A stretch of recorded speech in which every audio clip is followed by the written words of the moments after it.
ចាជំរាបសួរបងប្អូនទាំងអស់គ្នាជួបជាមួយនឹងខ្ញុំលក្ខណៈនៅប្រទេសជប៉ុនម្ដងទៀតហើយ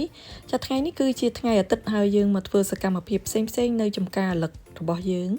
ហើយដើមម្លឹកនេះពួកយើងបានដាំប្រហែលជាមួយសប្តាហ៍អញ្ចឹងយើងរកវិធីស្រោចទឹកចាអានេះគឺជាវិធីស្រោចទឹករបស់ពួកយើងដែលយើងគិតចាមិនមែនទឹកសុទ្ធដែលយើងញ៉ាំទេគឺទឹកដែលយើងច្រកមកពីផ្ទះចា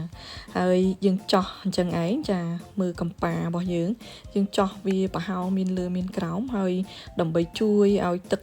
នឹងបានស្រោចអាឡឹករយៈពេលដែលយើងអត់បានមកចំការព្រោះ2-3ថ្ងៃទៅយើងមកចំការម្ដងហើយទឹកហ្នឹងគឺអត់គ្រប់គ្រាន់ទេអញ្ចឹងយើងស្រោចថែមសិនចាយើងដងទឹកយកមកស្រោចអាឡឹកថែមពីលើឲ្យវារៀងជោគជាំបន្តិចណាព្រោះទឹកហ្នឹងគឺបតក់ដូចសរោមចាបងប្អូននេះគឺជាកន្លែងទឹកជ្រោះចាទឹកជ្រោះធម្មជាតិដែលយើងអាចដងយកទៅប្រើប្រាស់បានណានៅស្រុកជប៉ុនហើយគេមានដាក់ដែកអាណាងឲ្យយើងបើកបានចឹងឯងចាគឺដងពីកន្លែងនឹងឯងយកទៅស្រោចចាហើយបងប្អូនមើលទេសភាពផ្ទះរបស់ជនជាតិជប៉ុននៅតំបន់នេះគឺគេទំទៅធ្វើថ្មីស្អាតតែម្ដងចាមើលសួនច្បារគេចាំមើលគេក្រាលថ្មដុំគ្រួស្អាតមែនតើនៅពីមុខផ្ទះគេផ្លូវនេះគឺវាប្រឆិតនៅជាប់នឹងផ្លូវរថភ្លើងនៅស្រុកជប៉ុនហ្នឹងណាអូយផ្ទះគេស្អាតហើយបងប្អូនគេទំតែធ្វើឲ្យថ្មី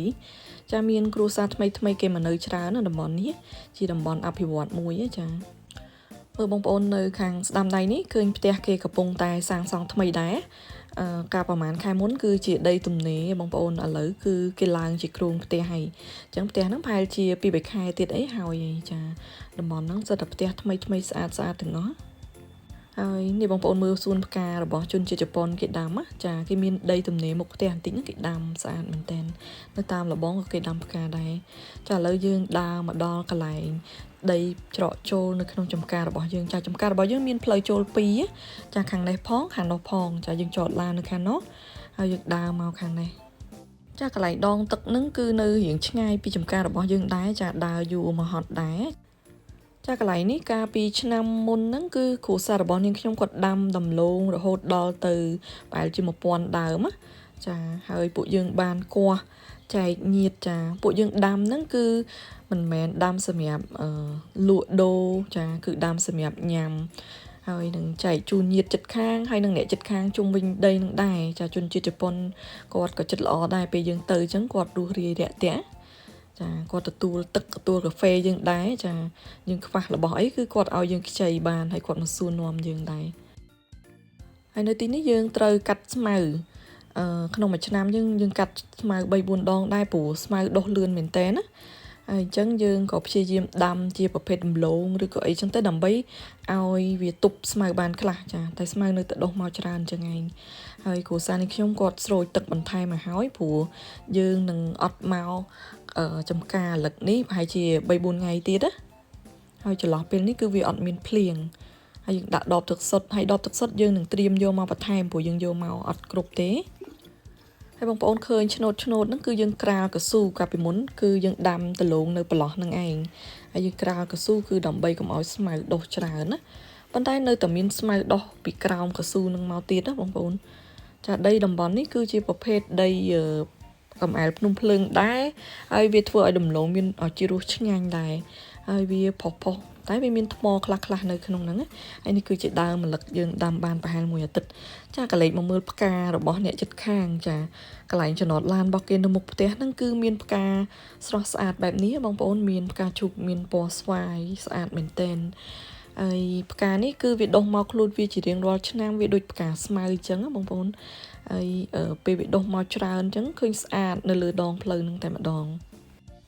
ចាបងប្អូនផ្កានេះបើសិនជាវាជ្រុះក្របជ្រុះអីមកខាងចំការយើងហើយវាដុះជំនួសស្មៅគឺពិតជាល្អមែនតើចាប៉ុន្តែវាជ្រុះមកតិចវាដុះអត់ឈ្នះស្មៅគឺស្មៅច្រើនមែនតើណានៅតំបន់នេះចាឥឡូវកលេចមកមើលគ្រួសារនេះខ្ញុំគាត់យួរទឹកមកធុងទៀតហើយចាដើរចុះដើរឡើងយួរទឹកពីកន្លែងយើងដងទឹកជ្រោះមិញនៅជប៉ុនហ្នឹងគឺមានចលងទឹកជ្រោះអីច្រើនបងប្អូនគេធ្វើដូចជាលូអញ្ចឹងគេបិទចិត្តអញ្ចឹងណាហើយទឹកជ្រោះត្រជាក់ស្រេបហ្មងចាបងប្អូនកលេចមកមើលកន្លែងនេះខ្ញុំឃើញដើមចាដូចផ្លូវកែបហើយនឹងជីចាវាដុះលាយគ្នាប្រភេទ2ហ្នឹងវាជាប្រភេទស្មៅនៅជប៉ុនគេអត់ញ៉ាំប៉ុន្តែប្រភេទផ្លូវកែបហ្នឹងមានគេលក់នៅទីផ្សារដែរបងប្អូន chả lỡ dương chọp ấy dương chỉ chênh mà mình dương mờ tia kê tam phứ sát mình tên đầm bòn ní cứ chia đầm bòn áp vật muối á để cái chập đam song tia tham mây hay maker cái lọ lọ bằng ôn mờ tia cái sát nơi Japan nó cứ đây ở sâu từ lì khang ấy bông ổn ở tùng hông tia để cái son nó cứ tùng hông tô chiên ở tùng hông đầy bỏ dướng á tay cái cắt plong chân ấy cái biên cái lạnh chọt lan bị bay chân tới ấy cái miền đầm cả ấy tịch tuổi nơi bị một tia sát bỏ kê chả anh ấy nơi sau đây tụm nè đông pin chân tới chả vậy tới tia chất pin ở hay mà đông ní hò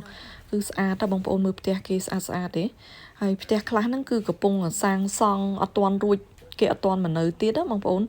cái bông ở bà hao chả đôi tia này ấy cái bông ta đại ai quán mà bà hao chẳng á chả hay miên tia bà phết cha đai út này nơi so đầy từ lì mà đồng này mùi đai thông tịch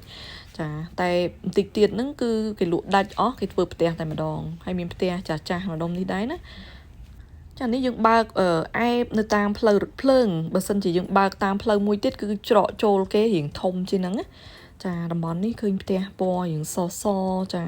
cái vừa đôi bị láng tôi hơi ní đây cái hiện từ lìa chả mình đăng chị đây nè na cái tê chả thông mình tên thông từ lìa chân mỏng á tay bờ cái vừa tia có cái ọt vừa tia thông đây bông ổn bùn tia nơi dọc cho bón vừa thay mình tên á chân cái vừa tôi bông ổn mưa tới ngày nó kinh tia cái tôi sạch đấy chả cái thứ một bị lá hay miên chấm nọt chọt muôi nơi chân anh